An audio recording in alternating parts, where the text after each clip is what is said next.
Welcome back to the Making Space podcast, the collaboration between Barna and the Aspen Group, where we're talking about the importance of space, buildings, facilities, whatever kind of terminology you want to use, and how those places and spaces form us and shape us and add to our spirituality. My name is Benjamin Windle, and I'm joined by my co-host, Jay Kim. Jay, good day to you, sir. Yeah, it's good to see you, Benjamin. It is a good day. We are both in California, which most people assume is warm and sunny all the time, but I am in Northern California and there's a storm happening right now. So if you, all the audio listeners, if you hear a little thunder in the background, that's California, my friends, our long winter this year. We're covering the whole state, Jay, because you're in Northern California, I'm in Southern California. And you know what? I've so enjoyed our conversations this season, especially when I think of, my own journey around churches and buildings and building spaces, church building spaces, where in my upbringing, churches were functional places, right, and practical. I love that we're having a conversation about what it means to reclaim sacred spaces. Yeah. Art, beauty, creativity. They're not just these sort of peripheral realities, but they're really formative for us. And I'm really looking forward to today's conversation. Everybody, who's been following along, that this podcast is just one part of a larger project. So you can go and check out the journals and such. But yeah, Benjamin, I'm so looking forward to this conversation with Bette Dickinson. So tell us a little bit about who we're talking to today. It's a joy to introduce Bette Dickinson. She's a prophetic artist, author, and speaker who invites audiences to connect with God through visual parables of the spiritual journey in her ministry, Awakening the Soul. She is the author of Making Room in Advent. It's a devotional, cool paintings. Please check it out. She's worked with a whole lot of ministries, and she's coming to us from Michigan today. So, Bette, welcome to the podcast. Hey, thank you. It's good to be here. It's so great to have you here. Now, you wrote this collection of devotionals recently called Making Room in Advent. It's pretty close to the name of our podcast, Making Space. That's right. Your paintings, by the way, for those of you listening to this podcast, you get to see the visual. She has some of her paintings behind her on her Zoom background. They're far better than my beige wall. So they're beautiful art. And it may or may not be Advent, right now, depending on when you're listening. But why is it important, Bette, for us to make room for reflection and wonder in our lives? Yeah, that's a great question. I think most of us probably on a regular basis are pretty overstimulated with a lot of noise, not only just physical noise that we encounter on a daily basis, but I think also the noise in what we see as well. And I don't know how many spaces we actually have in our lives to slow down and to process all the things that we're taking in on a regular basis. And so that's actually one of the reasons why I wrote the book and created the paintings, especially during the Advent season. But I think in any season, we need people, guides, to lead us into spaces of divine encounter.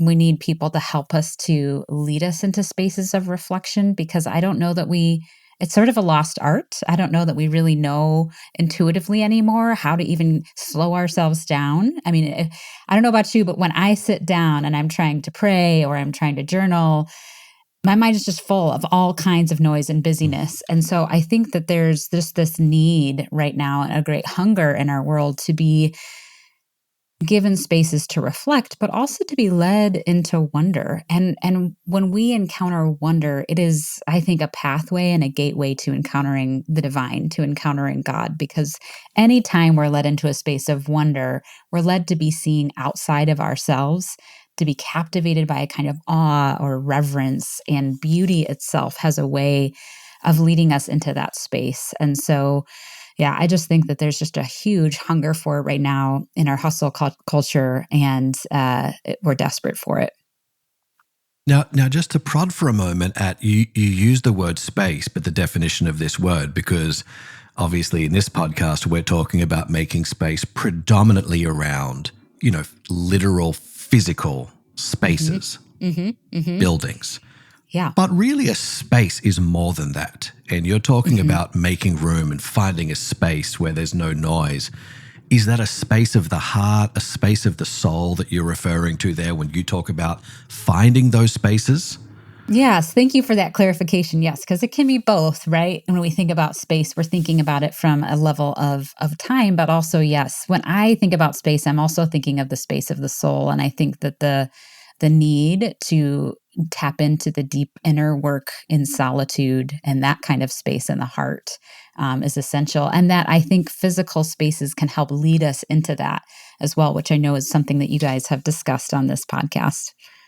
So what else, Betty, when you think of church environments for a moment, and we contrast that with the title of your devotional, Making Room, what other things can we make room for in our church services and ministries that maybe we're crowding out with different activities?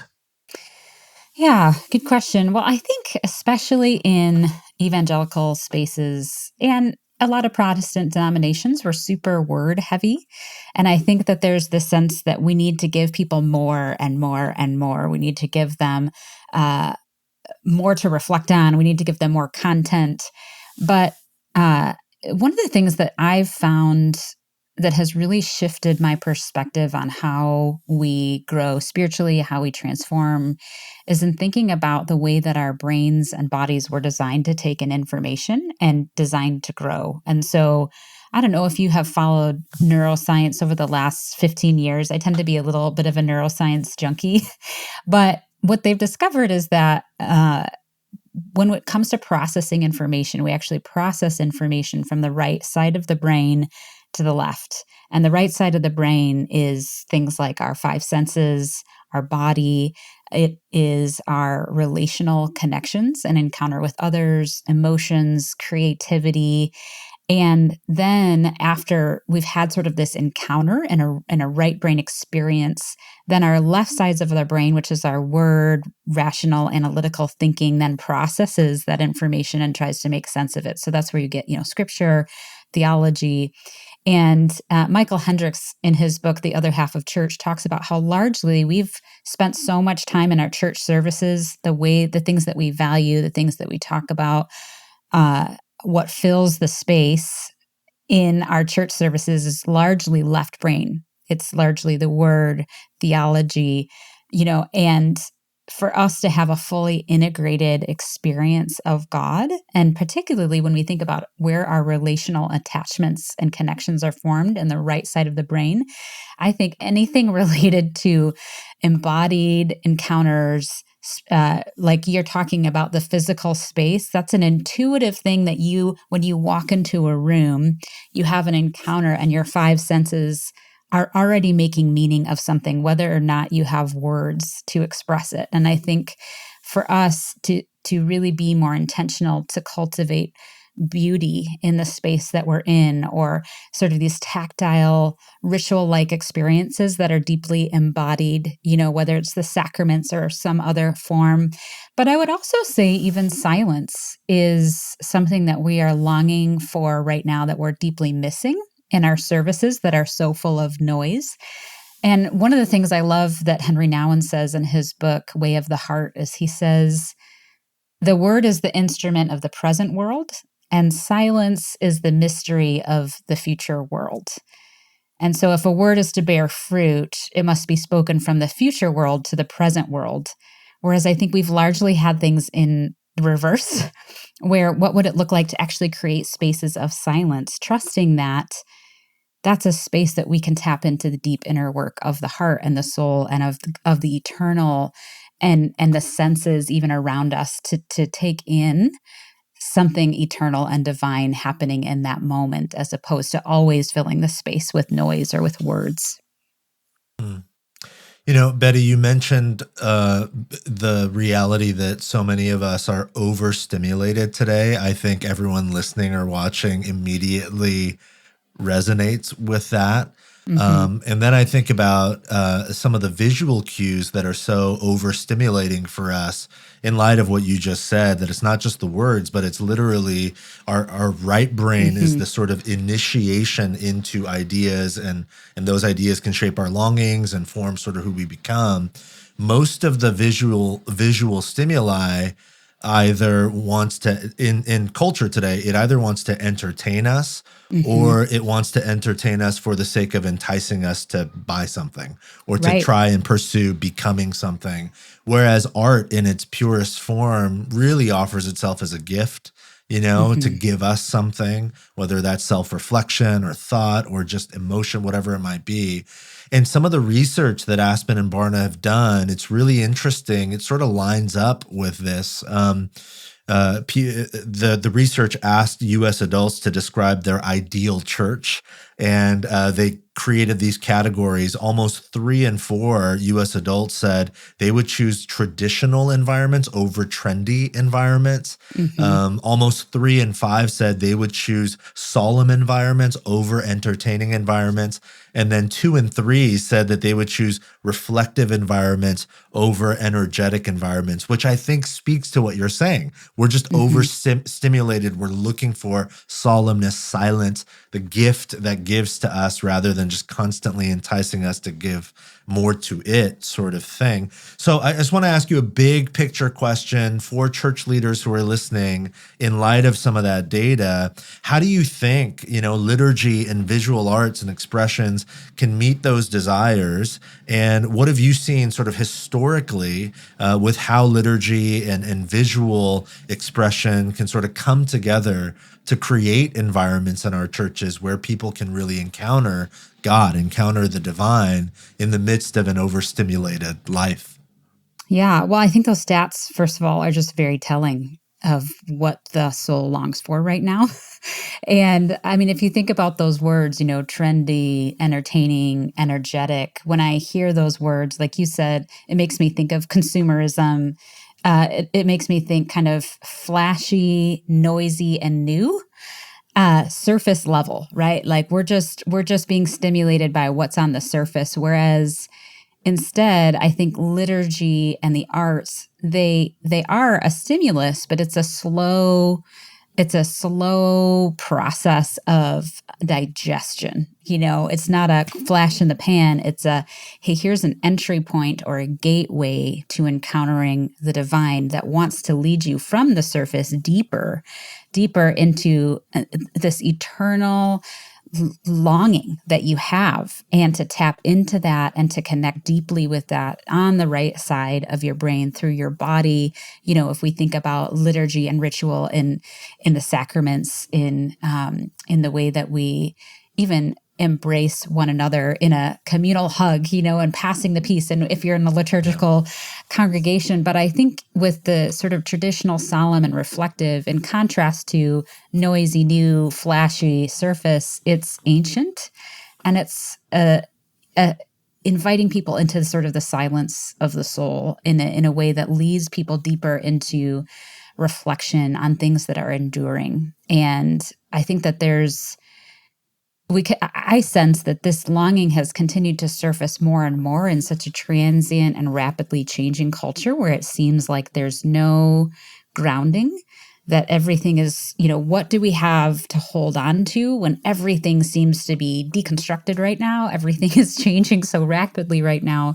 And I think that the arts and liturgy have a way of anchoring us. They have a way of Yeah. anchoring our souls in things that churches and believers have practices they've engaged in for centuries that lead us into the heart of God, and that the arts, again, help us to enter into something and enter into the presence of God that leads us beyond sort of this surface level material, like flashy sense of things into our deep longings of the heart and into where God wants to speak to us there.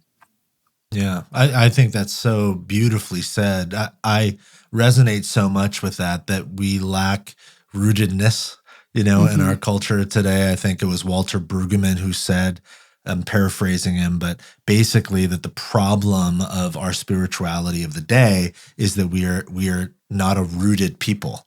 We're Hmm. so transient. We're so on to the next.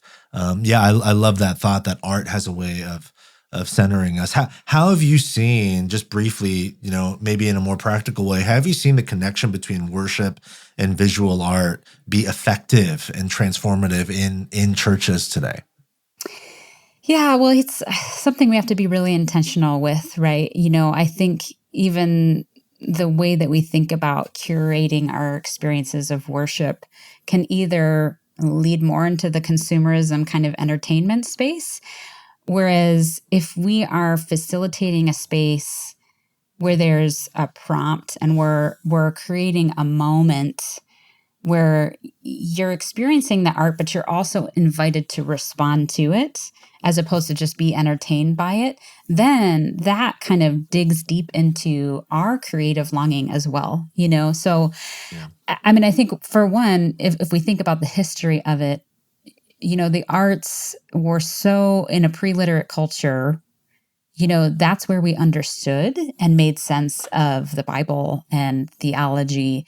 And I think we've come away from that. And I think that there's definitely ways where we can reintegrate the arts that lead people deeper. And sometimes, I mean, just practically speaking, in some churches that I've worked with, it's trying to help coach them on, what would it look like to just have a moment where you're pulling up a painting and there's just some reflective music. You're not forcing people along, but you're just creating space of beholding.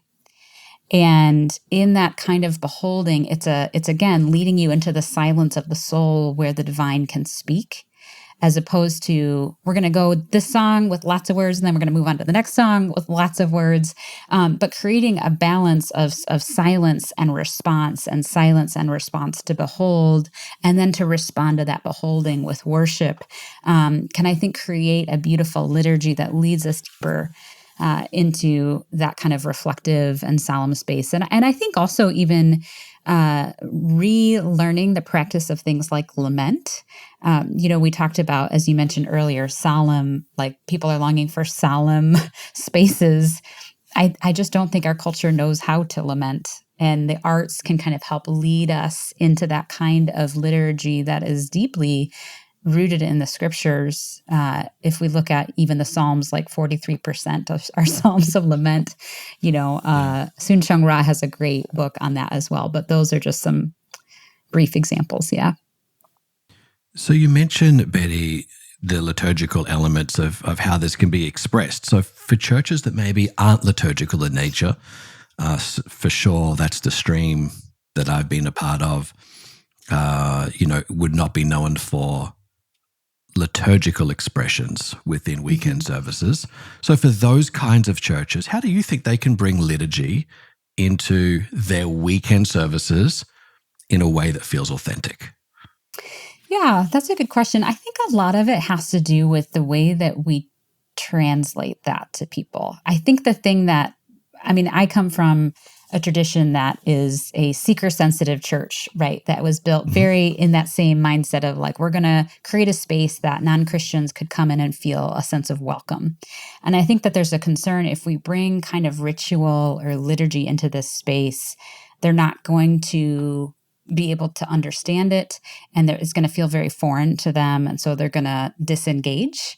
Whereas I think if we can gently lead people into that practice, even if it's, for example, let's say we're going to go through a series on Advent, or we're going to really engage in the season of Lent and intentionally lead people on a journey over several weeks and introducing different elements here and there. Largely, I think it has more to do with interpreting for people what we're doing and why. Rather than just doing the ritual and doing the liturgical flow of service, saying, hey, we're going to introduce a practice that may be new to some of you. We're going to light a candle, and when we light this candle, it's signifying that we're welcoming light, Christ as the light, and a lot of it is just coaching people through. We're not just going to do it, but we're going to help people understand the thing that they're entering into. So I think that's a piece of it. But I think there's also a level of trusting the stats, right? There's trusting like we have to believe that this is a longing within the human soul to be anchored in these things. But just because it may be new doesn't mean that we shouldn't do it. It means that we just need to interpret for people what's happening in that space. Mm. Betty, just briefly, do you think that there is, I'm sure you have a lot to say about this, but do you think that there is a sort of missional, maybe evangelistic is a word people might understand, a missional or evangelistic opportunity for churches as they think about art, not to be coercive, hey, let's use the art to get them to come to our church, but in a more beautiful, robust way? Have you seen that? Is it possible to serve and reach a local community that maybe really has no interest in, the religious ideas they perceive your church to communicate, but maybe that art can bridge that gap in sort of mutually beneficial ways? Have you seen that? Is that possible in your estimation?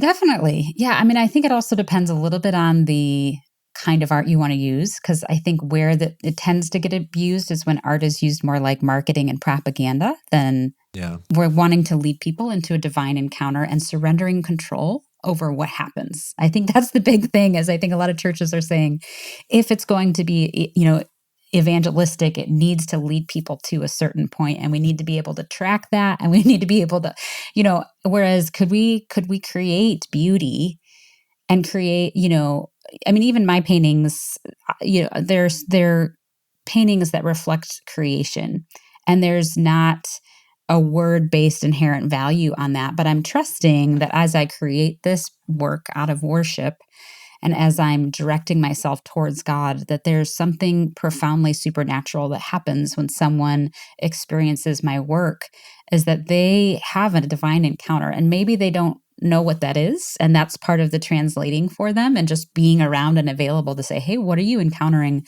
What are you experiencing? And just like Paul did in Athens, saying like, you've got all these, things, idols, or like, let me tell you what all this is for, like what your heart is really longing for.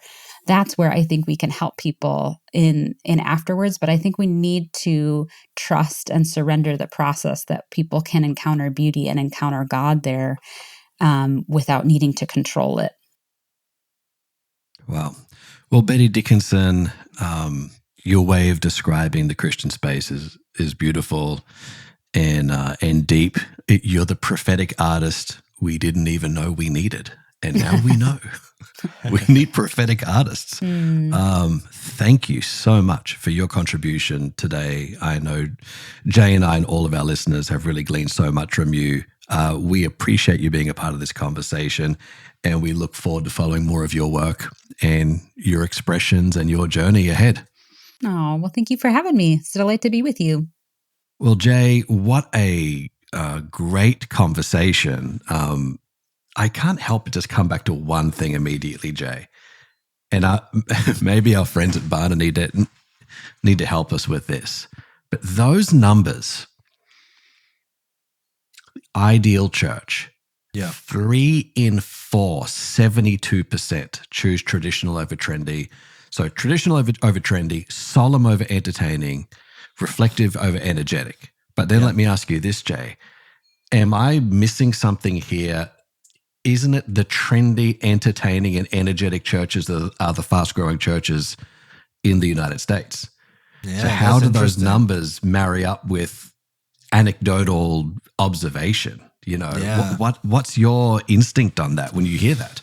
Gosh, that's a great thought. That's probably a whole other episode. Not to sidebar too much here. Andy Crouch, who's a friend of Barna, he's spoken about this a bit. I've talked to him personally about this. He's got some really brilliant insight on this. He thinks that what we're going to see in increasing measure actually is the decline of mega churches, but not mega churches getting smaller, just less mega churches. That there are going to be fewer and fewer of them. So the metrics are going to tell us the big entertaining church is growing, because the few mega churches that are around, he thinks, will grow, get bigger, but there will be less of them. And what we might begin to see are smaller communities that begin populating cities and neighborhoods and towns and such. But Jay, just to press on that for a second, I hear you, but is it I'm not reading size. So yes, I'm sure with the trending mega and small and so forth, but isn't it possible that a mega church could also be, let me read these words to you again. Couldn't a mega church be traditional, solemn, and reflective?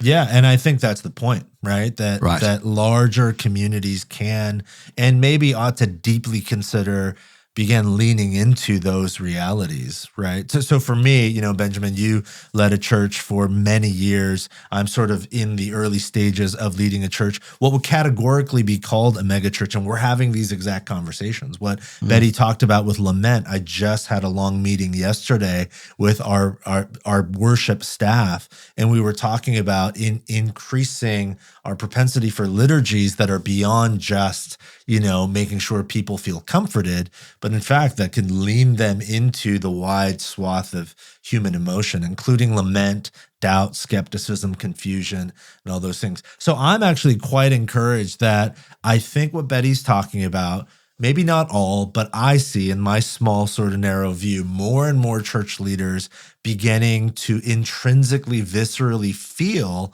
some of this, right? Churches large and small, I think so many are starting to say, our world is too cacophonous. It's too noisy. Everybody's selling something. And I think, to Betty's point, art, beauty, that sort of transcends even language, certainly transcends marketing and advertising. I think that it opens up a beautiful opportunity for us. I love what Betty said about rootedness.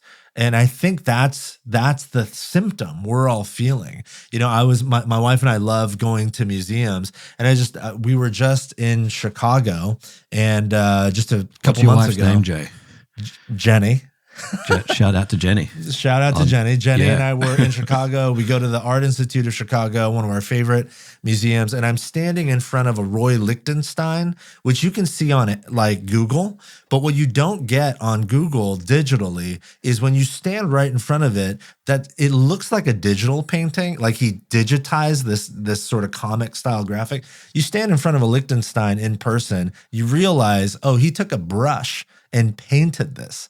And it's insane. It's mind-blowing. And you sit there, and it's not asking me for anything except to enjoy, right? And to think and to ponder, and you got to sit and stare at it for a while. And so I think churches have an opportunity to do all of that and more. So anyways, loved my conversation with you. It might have felt like a debate for the audio listeners, but Benjamin and I are dear friends, and we're smiling at each other right now. Actually, Jay, I think, you heard it here first. And if I'm a pastor or a leader, I would just take note of some of those words. Yes. Again, that put them in front of listeners. Words like traditional, solemn, reflective. I think we're seeing the start of a shift taking place with some of these responses. Yeah.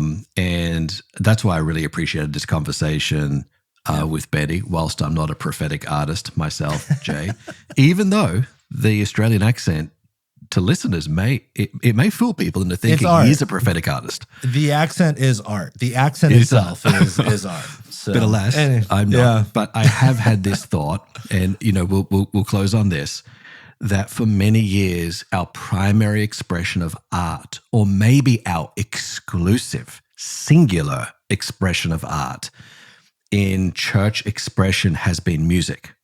Yeah. And so to speak to a visual artist like Betty also just expands our view a little bit to say, hey, there is beauty and art that can move the human heart and bring about transformation, bring the heart of God to our hearts.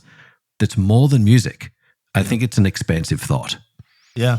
Yeah, and I would actually suggest that's a recent phenomenon. Music has always been a part of the church, but in terms of the visual arts, Betty mentioned it briefly, in a pre-literate world before the Gutenberg press, art was the primary way that people learned and understood the story of God. So it's not even something new. We're recapturing something that's historically true of Christian tradition. So I think we could have spoken to Betty for a lot longer. We would highly encourage you Go, she's a visual artist, so go check out her art online and her book. Thank you guys so much for listening. Of course, if you haven't picked up the journals yet, so much great content in there that we think will be helpful. aspengroup.com/Making Space Podcast, or if you're Barna Access Plus subscriber, you've already got access to all of that. And as always, if this podcast is helpful to you, share it around with friends, leave a review wherever it is you listen to podcasts. It's a huge help to us, and we are so glad you're listening in, and we will talk to you all again very, very soon.